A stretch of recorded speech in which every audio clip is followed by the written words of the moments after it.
welcome back to the channel. We've almost arrived at the time that the fabled game, Naruto Ultimate Ninja Storm Connections, is showered into the hands of the masses. And honestly, I am somewhat excited for it, because I haven't played the game once, not a single time. All I've had to go off is gameplay. Right now, I don't think the game is going to surpass my expectations, since a lot of things I wanted to see weren't shown in any of the trailers. But guys, the moment I install Naruto Storm Connections and open the game for the first time, I shall cast away all my preemptive disappointments and dive into the game with a clean, neutral perspective.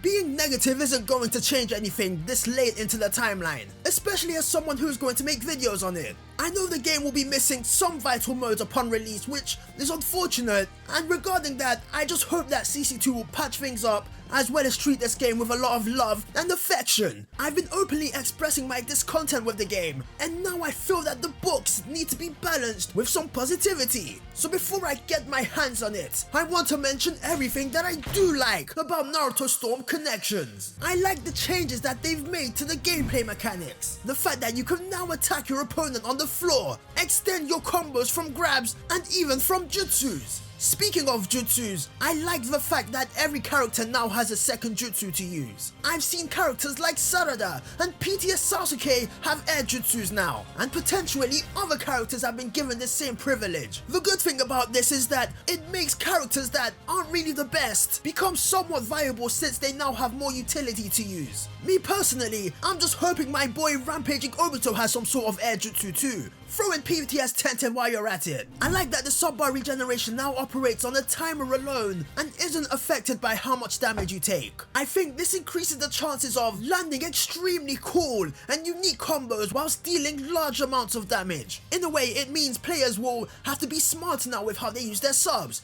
especially me who likes to run in head first. Combining this tweak with the new combo changes and additions, there's gonna be a lot of crazy stuff going on, and I will be there for it. I like the fact that they've added 6 brand new characters and have given new awakenings to existing characters alongside updating their movesets. From what I've seen, the new character I'm looking forward to the most has to be my guy Jigen, the most well-mannered villain in anime history. As for existing characters, I'm tied between Karma Boruto and Sage Mode Mitsuki. Just the thought of them is getting me hyped. Customizations. That's another thing that I like in this game. I like the fact that they've returned it. I hope they have a whole shopping center in the game, filled with a variety of add-ons, like masks, headbands, hats, sunglasses, scrolls, swords, magazines, and all that good stuff. Something that lets players give their characters some sort of individualism. I'm also glad that they've given characters different colorways that can be freely chosen.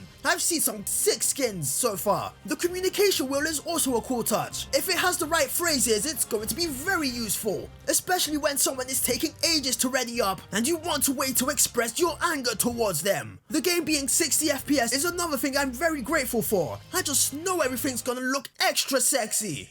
Alright, that's enough. So far that's everything I can say that I like about Naruto Storm Connections, at this point in time anyways. Honestly, I feel like I said quite a lot. Naruto Storm Connections may not have everything that we wanted, but we, as a community, or rather those who have still chosen to get the game, will have to make the most of it. If you're unsure about buying the game, that's not an issue at all. For me, I have a reason to buy the game.